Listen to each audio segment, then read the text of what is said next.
Hello दोस्तों, कैसे हैं आप सभी। उम्मीद करता हूं आप सब बहुत ही अच्छे से होंगे। और देखिए, पूरा देश ये सपना देख रहा है कि देश को दलित प्रधानमंत्री मिले। और ये सपना लगता है साकार हो जाएगा 2024 में। लेकिन दोस्तों, इस पे मैं बात करूं, बहुत सारी खबरें सामने आ रही हैं। देश में बहुत बड़ी बड़ी खबरें इस समय चल रही हैं। देखिए, जैसा कि आपको मालूम है कि मणिपुर मामले पर संसद में अविश्वास प्रस्ताव आ चुका है, क्योंकि प्रधानमंत्री मणिपुर का मां नहीं बोल रहे, महंगाई का मां नहीं बोल रहे, बेरोजगारी का बा नहीं बोल रहे। और इनका जो मौन है अभी तक टूटा नहीं है। इनका मौन तोड़ने के लिए अविश्वास प्रस्ताव सदन में लाया गया है। और लगता नहीं है कि इनका मौन टूटेगा, क्योंकि दोस्तों आज सदन में हंगामा रहा। राहुल गांधी भी सदन में वापस आ गए हैं। और दोस्तों, आपको याद दिला दूं कि राहुल गांधी की सांसदी बहाल हो गई है। यही नहीं, अब उनको सरकारी बंगला भी मिल गया है। राहुल गांधी के पुराना आवास मिलने पर मीडिया कर्मियों ने पूछा, राहुल जी बताइए अब कैसा महसूस कर रहे हैं, अब आपको आपका घर मिल गया। तो राहुल गांधी ने कहा कि देखिए, मेरा घर तो पूरा हिंदुस्तान है, लेकिन दोस्तों प्रधानमंत्री बीजेपी के लोग ये कहते हैं वसुधैव कुटुंबकम, यानी पूरा विश्व मेरा परिवार है। लेकिन बड़ा सवाल यह है, क्या मणिपुर भारत में नहीं है?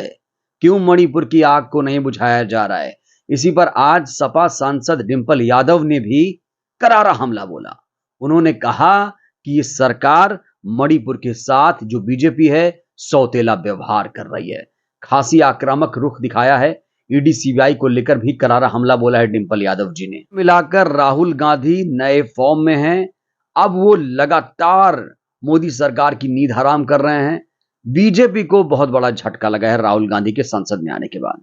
राहुल गांधी और बहन जी के रिश्ते कैसे हैं, तो इसको समझने के लिए आपको मैं थोड़ा अतीत में ले चलूंगा दोस्तों। देखिए, जब भारत जोड़ो यात्रा चल रही थी तो राहुल गांधी ने बहन जी की तारीफ की थी और कहा था कि ये सब, अखिलेश यादव हो या बहन जी हो, ये सब नफरत के खिलाफ लड़ाई लड़ रहे हैं, सब मोहब्बत चाहते हैं।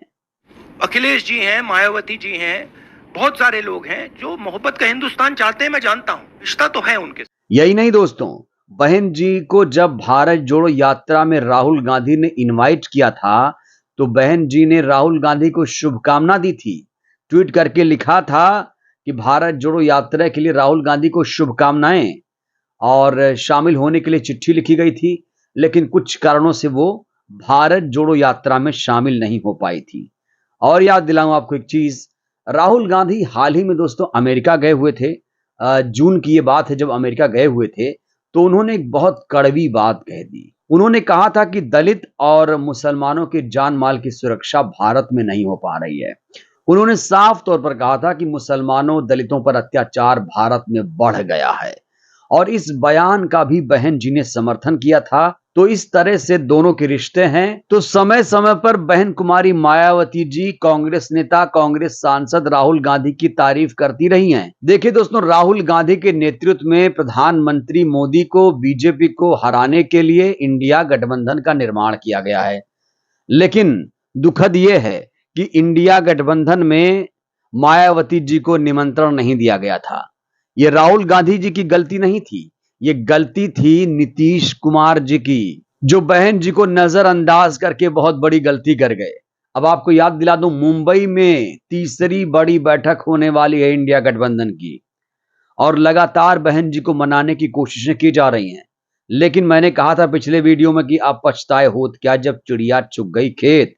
क्योंकि इंडिया गठबंधन बन चुका है, ना तो ओवैसी साहब हैं, ना रावण है, ना बहन कुमारी मायावती जी हैं। और उधर एनडीए गठबंधन बन चुका है। एनडीए गठबंधन में भी ये तीनों लोग नहीं हैं, बहुत सारे नेता नहीं है। मैंने जिक्र भी समय समय पर किया हुआ है कि कौन नेता है कौन नहीं है। इसीलिए बहन जी ने तीसरा मोर्चा बना लिया है। तीसरा मोर्चे पर काम चल रहा है। लेकिन दोस्तों, उत्तर प्रदेश में गठबंधन के लिए 3 सूरतें मैं आपको बताने जा रहा हूं। क्या क्या पहलू हो सकते हैं, कौन कौन से कंडीशन होंगे उत्तर प्रदेश में गठबंधन के लिए, क्योंकि उत्तर प्रदेश से ही दिल्ली का रास्ता जाता है। जिसने उत्तर प्रदेश फतेह कर लिया, समझ जाइए दिल्ली की गद्दी पर वही बैठेगा। 80 लोकसभा सीटें हैं यहां पर, और 2019 के लोकसभा चुनाव में बहन कुमारी मायावती जी की पार्टी बसपा को 10 सीटें हासिल हुई थी। सबसे बड़ी बीजेपी के बाद दूसरी सबसे बड़ी पार्टी बनकर यहां उभरी थी वो। तो यूपी में गठबंधन की पहली शर्त यह है, पहली सूरत यह है कि अखिलेश जैन कांग्रेस एक तरफ हो जाएं और ओवैसी और मायावती जी एक साथ आ जाएं। ऐसा हो सकता है। दूसरी सूरत दोस्तों यह है कि मायावती अखिलेश जैन आ जाएं, यानी सब साथ आ जाएं। तीनों साथ आएंगे तो और चमत्कार होगा। दूसरी कंडीशन में आप समझ सकते हैं कि सब एक साथ आ जाएं, ऐसा कंडीशन भी बन सकता है। तीसरा कंडीशन यह है कि अखिलेश एक तरफ हो जाएं, मायावती जी, जयंत चौधरी जी और कांग्रेस पार्टी समेत तमाम और दूसरे छोटे मोटे दल जो हैं वो एक तरफ हो जाएं। देखिए, अखिलेश यादव और बहन जी की जमती इसलिए नहीं है, राजनीतिक विरोधी इसलिए दोनों हैं क्योंकि बहन जी ने एक बार बयान दिया था, जब मैं अखिलेश जी या समाजवादी पार्टी के साथ जाती हूं तो हमारे जो वोटर हैं वो नाराज होकर बीजेपी को वोट कर देते हैं। ये बसपा का बयान है दोस्तों। तो यूपी में कांग्रेस की भूमिका हमें पता है, 1 या 2 सीटें कांग्रेस की आने वाली हैं उत्तर प्रदेश में, और सबसे बड़ी प्लेयर हैं बहन जी। और आपको बताऊं दोस्तों, देश की सच्चाई, दलित प्रधानमंत्री क्यों नहीं मिल पा रहा है और 24 पर इतना जोर क्यों है? क्यों हम 24 को इतनी उम्मीदों भरी निगाहों से देख रहे हैं कि 24 में इस बार सपना पूरा होगा? जानते हैं दोस्तों, इसकी वजह मैं आज आपको बताने वाला हूं। दोस्तों, बहुजन वोटर की बहुत बड़ी भूमिका है। बहुजन वोटर जिसे चाहे उसे सत्ता पर बिठा सकता है। इसी बहुजन समाज के वोट के दम पर कांग्रेस ने देश में 70 सालों तक शासन किया। अब टाइम आ गया है, अब टाइम आ गया है कि कांग्रेस भी बदले में कुछ दे। दोस्तों, 2024 में जानते हैं पूरा मैदान खाली है। एक ही प्लेयर दिख रहा है जो मोदी को मुकाबला टक्कर दे सकता है, वो है बहन कुमारी मायावती जी। अब कांग्रेस पार्टी जो 70 सालों तक देश में शासन कर चुकी है, अब टाइम आ गया है कि वो भी बहुजन समाज को उसका गिफ्ट दे। देखिए दोस्तों, दलित प्रधानमंत्री को लेकर 2 चेहरे सामने आ रहे हैं। एक तो बहन कुमारी मायावती जी हैं और दूसरे खड़गे साहब। अब जाहिर तौर पर कांग्रेस ने पहले ही यह ऐलान कर दिया है कि वो प्रधानमंत्री पद का उम्मीदवार नहीं घोषित करेगी, यानी प्रधानमंत्री पद के रेस में कांग्रेस पार्टी कहीं नहीं है। दलित प्रधानमंत्री चाहिए देश को। और देखिए, भले ही खड़गे साहब दलित हैं, तो इस तरह से खड़गे साहब तो पहले ही आउट हो गए, क्योंकि ना तो राहुल गांधी बनेंगे ना ही खड़गे साहब बनेंगे, क्योंकि कांग्रेस का यह फैसला है, कांग्रेस का यह फैसला है कि वो प्रधानमंत्री पद का उम्मीदवार नहीं उतारेगी और जीतेगी तब भी प्रधानमंत्री नहीं बनाएगी। तो एक ही चेहरा फिलहाल नजर आ रहा है, वो है बहन कुमारी मायावती जी। अब राहुल गांधी को चाहिए, इस सूरत में राहुल गांधी को चाहिए कि तमाम विपक्षी दलों को एकजुट करें और बहन जी को जल्दी से जल्दी प्रधानमंत्री पद का चेहरा घोषित करें, जिससे बीजेपी को हटाया जा सके। और देखिए दोस्तों, यही वो टाइम है जब बिना देरी के कांग्रेस पार्टी को बहन जी को प्रधानमंत्री पद का चेहरा घोषित कर देना चाहिए, क्योंकि विपक्ष में अभी कोई ऐसा चेहरा नहीं है जो पीएम बन पाए। मैंने इस पर वीडियो भी बनाया था दोस्तों, आप उसे जाके देख सकते हैं कि बहन जी क्यों सशक्त उम्मीदवार हैं।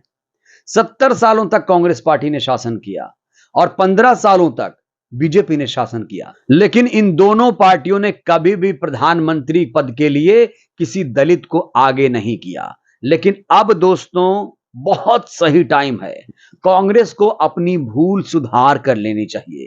जो गलतियां कांग्रेस ने 70 सालों तक की हैं, उसे भूल 2024 में सुधार करके बहन कुमारी मायावती जी को, एक दलित की बेटी को देश के सबसे बड़े पद पर बिठाना चाहिए। अगर कांग्रेस ऐसा करती है तो यकीन मानिए दोस्तों, उसके सारे पाप भी धुल जाएंगे जो आरोप लग रहे हैं कि दलित प्रधानमंत्री चेहरा नहीं दिया, दलित प्रधानमंत्री नहीं दिया। और ये मौका सुनहरा मौका है, राहुल गांधी चाहें तो ये जो सपना है दलित प्रधानमंत्री का पूरा हो सकता है दोस्तों। फिलहाल आगे देखिए क्या क्या होता है। 8 से 9 महीने का वक्त लोकसभा चुनाव में बचा हुआ है। अभी बहुत सारे समीकरण बनेंगे, बिगड़ेंगे, तीसरे मोर्चे में बहुत सारी तब्दीलियां होंगी। इंडिया गठबंधन अभी बहुत स्वरूपों से गुजरने वाला है। अभी आगे मुंबई में बैठक है, बहन जी को मनाने की कोशिश है। बहन जी भी लगातार अपनी रणनीति बदल रही हैं। उनका फोकस 2024 का चुनाव है। तो इसीलिए दोस्तों बहुत ज्यादा खास है 2024 और राहुल गांधी अगर साथ देंगे तो यकीन मानिए बहन जी 2024 में देश की प्रधानमंत्री बन सकती हैं और बहुजनों का जो सपना है दलित प्रधानमंत्री का वो पूरा हो सकता है। तो दोस्तों इस वीडियो में फिलहाल के लिए बस इतना ही। दीजिए अनुमति, इजाजत।